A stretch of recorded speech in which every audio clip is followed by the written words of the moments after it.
U.S. immigration policy crackdown could affect Chinese migrants seeking asylum in U.S. Pacific Island territories. Welcome to VOA Asia Weekly. I'm Chris Casquejo in Washington. That story is just ahead, but first making headlines. South Korea's impeached President Yoon Suk Yeol defended his decisions as lawful and necessary to protect the country during the final arguments at his impeachment trial on Tuesday. The court will soon decide whether to reinstate him or remove him from office for his short-lived attempt at imposing martial law. Taiwan's Coast Guard said it detained a China-linked cargo ship on Tuesday after an undersea cable in the Taiwan Strait was disconnected. A Chinese Foreign Ministry spokesperson said the cable incident was not a diplomatic issue.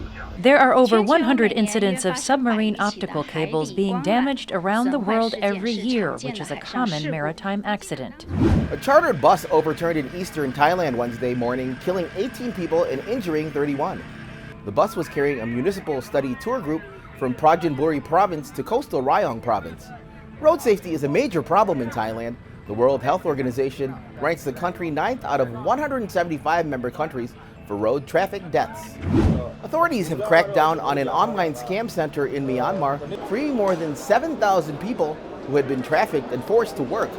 They are now waiting to be repatriated to their home countries. Hong Kong's Financial Secretary Paul Chan plans to spend more than $127 million to establish an AI institute and reduce thousands of civil service jobs. He emphasized that the government will eliminate 10,000 civil servant positions by April 2027 and freeze salaries for civil servants this year. U.S. President Donald Trump's immigration policy has largely focused on migrants trying to cross into the U.S. at its border with Mexico, some having made the perilous trek from as far as South America. But out in the western Pacific Ocean, some Chinese are taking similarly dangerous routes to U.S. territories. VOA's Yu Yao and Zhe Dao have their story. Elizabeth Lee narrates. Peter Huang has been living off the ocean in Guam ever since he left China in 2019. Back then, he had flown from Hong Kong to Saipan, the capital of the Northern Mariana Islands, then traveled via rubber boat to the island of Guam. The Northern Marianas and Guam are both U.S. territories in the western Pacific Ocean. It's Guam ahead. The mountains look strange, like a wall. Saipan has been the first stop of Chinese asylum seekers like Huang because it allowed Chinese nationals to stay for 14 days without a visa. But it doesn't accept asylum cases.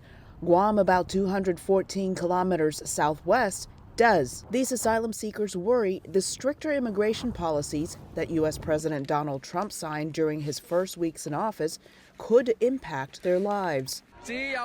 Huang says his involvement in the Hong Kong protests against a proposal to allow extradition to China in 2019 made him, his wife, and daughter targets of the police. Huang's wife left him. He decided to leave for Saipan.